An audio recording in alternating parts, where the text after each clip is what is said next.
Lake Lanier isn't the only haunted lake in Georgia with a town underneath it. Lake Hartwell, the man-made lake that straddles Georgia and South Carolina, is also on that list. And if you've heard any stories about here, let me know in the comments. Let's talk about it.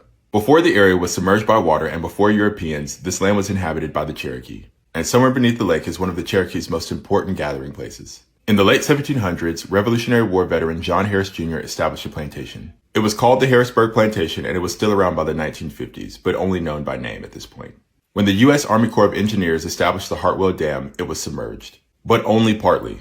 The Harris family had refused to move the bodies that were in their family cemetery. This cemetery sat on a high hill, and that island, which is still accessible to this day by boat, is now known as Cemetery Island. And some refer to it as Ghost Island.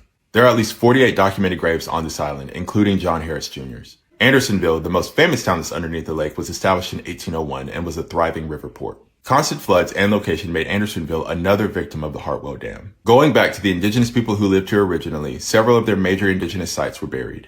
These were places like Tugaloo Town, the Chaga Mound, and numerous burial sites. History from at least the 12th century was all but lost. Many believe that some of this contributes to the paranormal activity that's been reported around this lake. Near Andersonville Island, the only part of the town that remains above the surface, people claim that they see ghostly apparitions walking up and down the shoreline looking for their lost homes. On Cemetery or Ghost Island, people say that they hear whispers. There are also claims of the feeling of being watched and shadowy figures walking across the graves. Fishermen have also reported seeing a mysterious phantom boat, one that appears on foggy nights, approaches, and then vanishes. Even stranger, some people have reported ghostly silhouettes in the water. And with those that have gotten in the water, there have been claims that there have been cold hands grabbing onto the ankles as they swam. Usually around the Andersonville area, as if somebody was trying to pull them under. Others have said that they've heard voices on the water despite no other boats being around, and ghostly orbs floating along the water. There are numerous haunting stories about this lake, but they're usually caught under the shadow of Lake Lanier. Have you heard these stories, and what do you believe?